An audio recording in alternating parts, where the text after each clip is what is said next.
Good afternoon, friends. I welcome you to this special press briefing by Foreign Secretary Shri Vikram Misri and Secretary West Shri Tanmay on Prime Minister's upcoming visit to Japan for the annual summit and to China for the SCO Summit. With that, I invite Foreign Secretary Sir to make his opening remarks.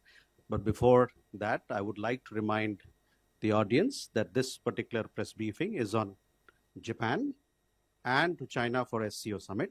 So please focus your questions on these two particular aspects of the visit only. Thank you. Sir, the floor is yours. Thank you, Randhir. Good afternoon. Thank you all for joining. Today, as you are aware, the Prime Minister, Shri Narendra Modi, is embarking on an official visit to Japan on the evening of 28th August. He will be in Japan on the 29th and the 30th of August for holding the 15th India-Japan Annual Summit with the Prime Minister of Japan, His Excellency Shigeru Ishiba. This is a significant visit for several reasons. It's Prime Minister Modi's first annual summit with Prime Minister Ishiba. It is also his first standalone visit to Japan in nearly 7 years. He last visited for the annual summit in 2018. Since then, of course, he has visited Japan, but that has been for multilateral engagements and other ceremonial events. So this will be a visit that will be fully dedicated to the bilateral agenda between India and Japan. This is also Prime Minister's 8th visit to Japan since he took office in 2014 and reflects the very high priority that this particular relationship has in our foreign relations. The annual summit between India and Japan, as you would be aware, represents the highest level dialogue mechanism that exists between the two countries, and it drives the agenda of the India-Japan Special Strategic and Global Partnership. Prime Minister has met Prime Minister Ishiba of Japan on previous occasions on the sidelines of international events. They first met, I think, it was in Vientiane on the sidelines of the ASEAN Summit, and more recently on the sidelines of the G7 Summit in Kananaskis in Canada in June of this year. These discussions during these events will be taken forward during the annual summit in Tokyo on the 29th of August.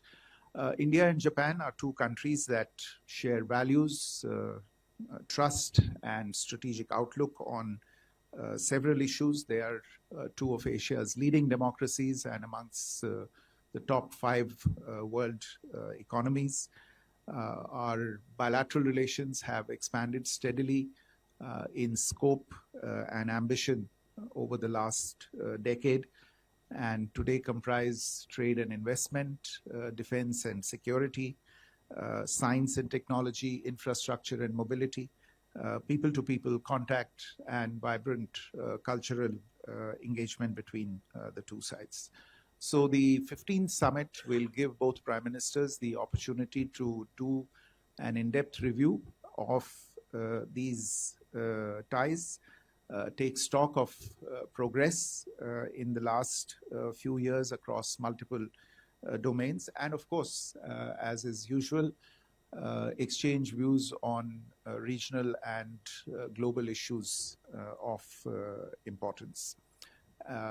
This will also be an opportunity to launch several new initiatives in order to build greater resilience in the relationship and to respond to emerging opportunities and challenges.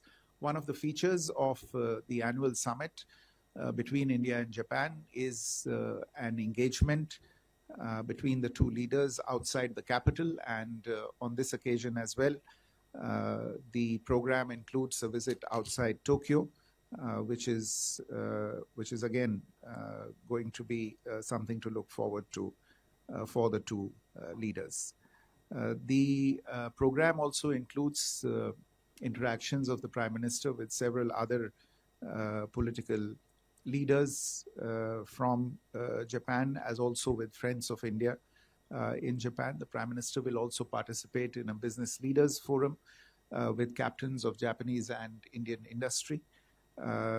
These interactions are aimed at deepening the very important trade, investment, and technology relationship between the two countries. We have also seen in recent years an intensification of the engagement between Indian states and Japanese prefectures, and an engagement focused on this particular aspect has also been planned for during the visit. Overall, the visit will consolidate our long-standing friendship. It will open fresh avenues of cooperation and reaffirm our shared commitment to peace, prosperity, and stability, both for the two countries as well as in our shared Indo-Pacific region and beyond. Let me stop there, and I'll turn the microphone over to my colleague, Secretary West, to brief you on Prime Minister's visit to Tianjin for the SCO Summit. Thank you. Namaskar. I will now share some information about the upcoming SCO Summit. Prime Minister Shri Narendra Modi will visit Tianjin, China, for the 25th meeting of the Council of Heads of State of the Shanghai Cooperation Council, the SCO, on 31st August and 1st September 2025 at the invitation of His Excellency President Xi Jinping of China. The SCO was established with the primary goal of countering three evils of terrorism, separatism, and extremism, which continue to remain a challenge. Today, as a regional platform, there is a broader range of sectors of cooperation among the SCO members. The SCO comprises 10 members. In addition to India, they include Belarus, China, Iran, Kazakhstan, Kyrgyzstan, Pakistan, Russia, Tajikistan, and Uzbekistan. There are a number of dialogue partners and observers also. India has been a member of the SCO since 2017, and earlier it was an observer since 2005. During the period of its membership, India has held the chair of the SCO Council of Heads of Government in 2020 and of the SCO Council of Heads of State during 2022-2023. India engages actively with various institutional processes and mechanisms of the SCO and participates in the ministerial meetings and other dialogue formats. Prime Minister Shri Modi has participated in various previous SCO summits in 2018 in Qingdao, 2019 in Bishkek, 2020 in Moscow in virtual format, 2021 in Dushanbe in virtual format, 2022 in Tashkent, 2023 New Delhi virtual format, and in 2024 Astana Summit, External Affairs Minister had represented the Prime Minister. The theme of the 23rd SCO Summit, which was chaired by Prime Minister Modi, was towards a secure SCO. And here the secure stands for security, economy and trade, connectivity, unity, respect for sovereignty and territorial integrity, and environment. So this gives an idea of the range of issues that are of priority for India in the SCO.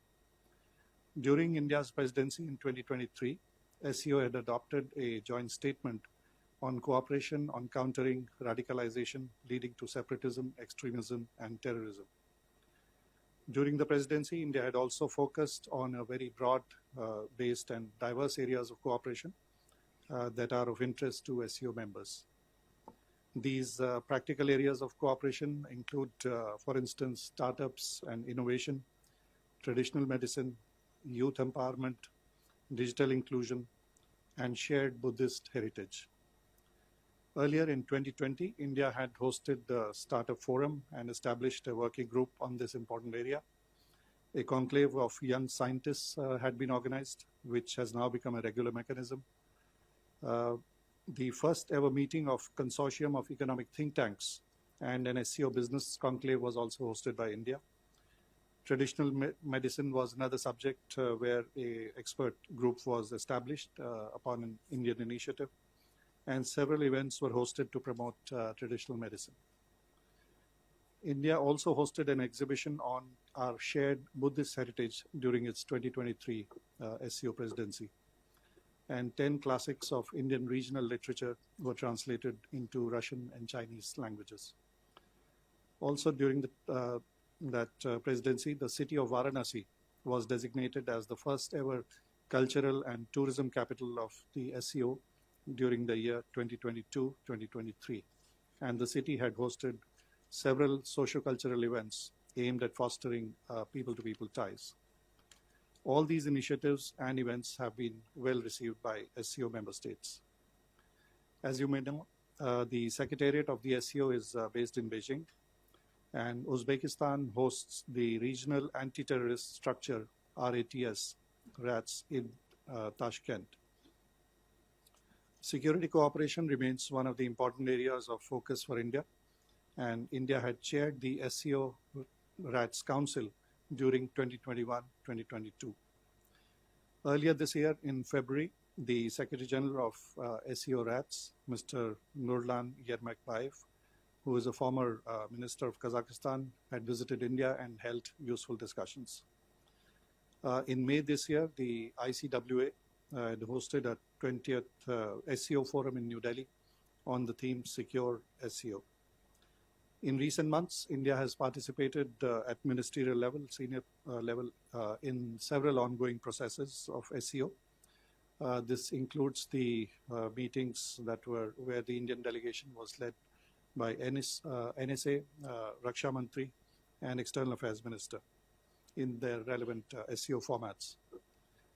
The program elements for the upcoming 25th SCO Summit in Tianjin include a welcome banquet dinner in the evening of 31st August, and the main summit will be held on the next day, Monday, 1st September. And in addition to this, Prime Minister is expected to hold some bilateral meetings on the sidelines of the SCO Summit. Thank you. I'll stop there. Floor is open for questions. Okay. Question there, right behind. Dhera behind you. Yes.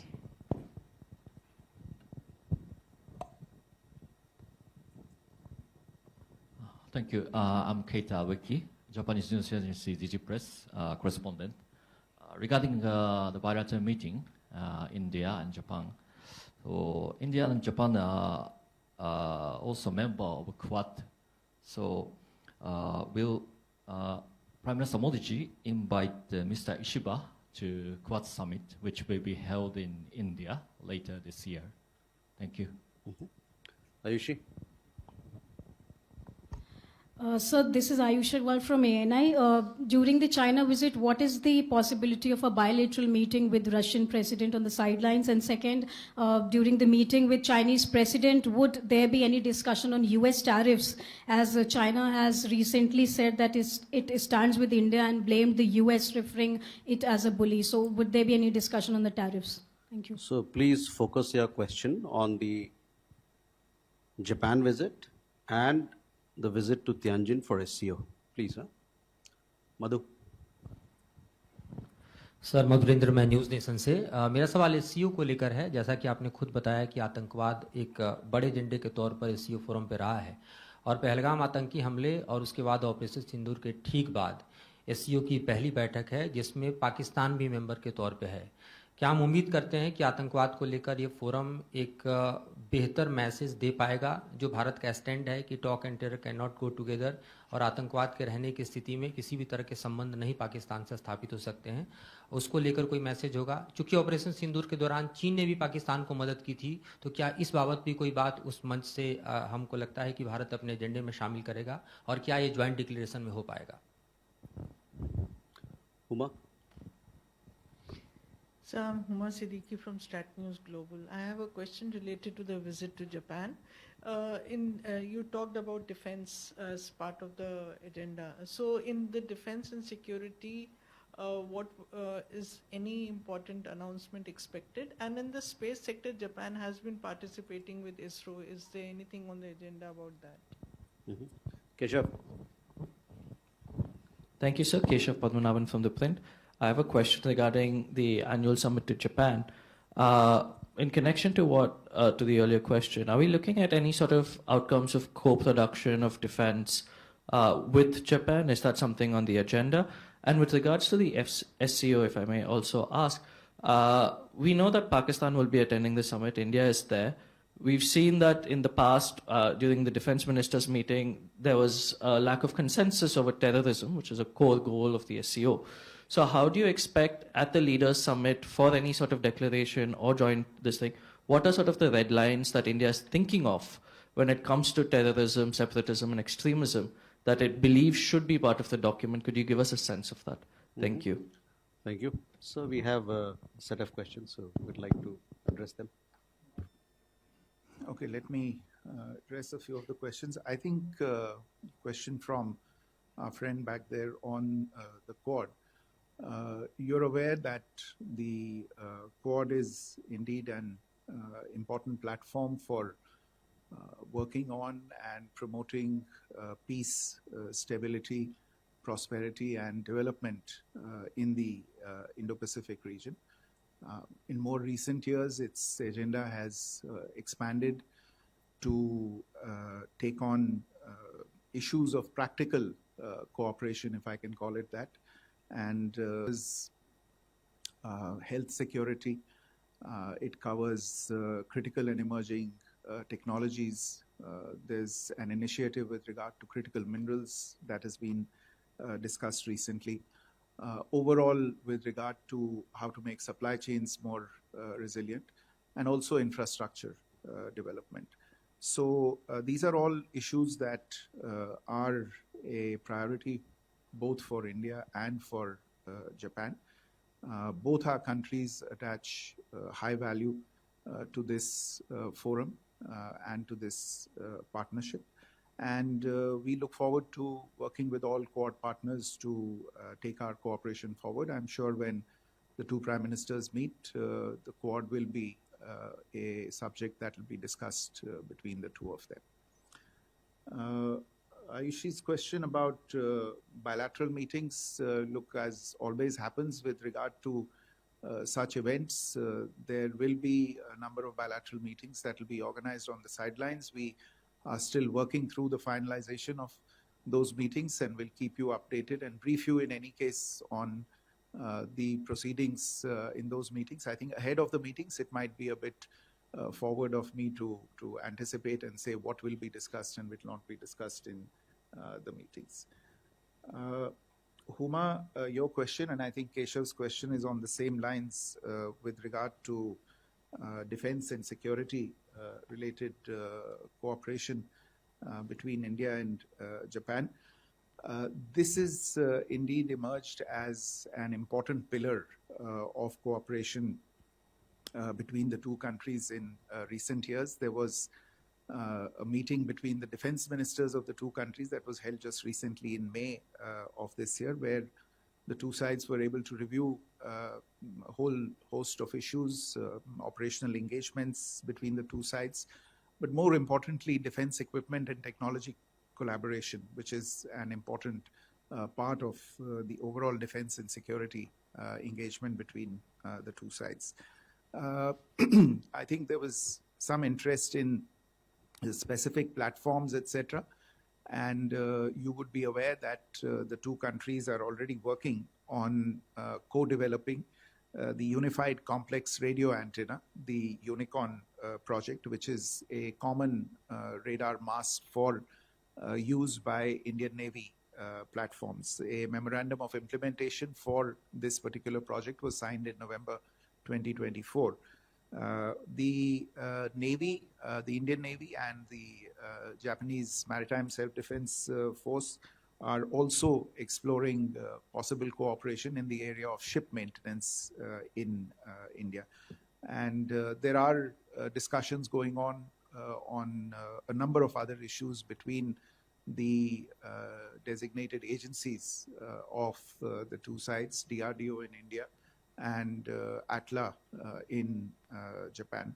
And these discussions are regular, and the agenda is constantly being refreshed, and they remain engaged on it. I think there was a reference also to space. So the ISRO and the Japanese Space Agency are working together on something called LUPEX, which is the Lunar Polar Exploration Mission, and this is being pursued in tandem with India's Chandrayaan 5 mission.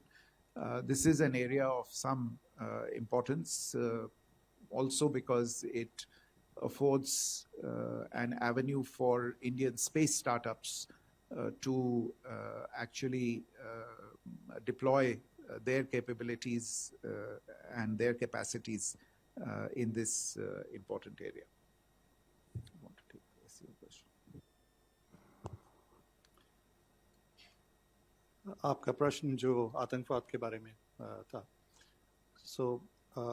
जैसा मैंने कहा कि SCO जब स्थापित हुआ था तब उसके एक मेन उद्देश्य में था कि कैसे पीस एंड सिक्योरिटी को जो चैलेंज है फ्रॉम टेररिज्म, सेपरेटिज्म और एक्सट्रीमिज्म, उसको कैसे काउंटर किया जाए.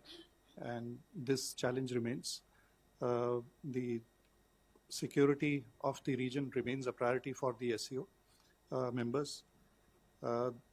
In the past, there has been strong condemnation of terrorism, including cross-border terrorism, in the statements that have been finalized, including the joint statement that I referred to, which was finalized during our presidency of the summit, 23rd summit. जहाँ तक अभी ताल्लुक है of the declaration at this summit, that is under finalization, the text. We are working with other members and partners to see that there should be a reiteration of the strong condemnation of terrorism, including cross-border terrorism. But the text is under finalization. With that, ladies and gentlemen, we come to the close of this press briefing. We shall keep you updated. We are running short of time, so we'll take all the questions. You know, we have press briefing there, also one in Japan. So thank you very much.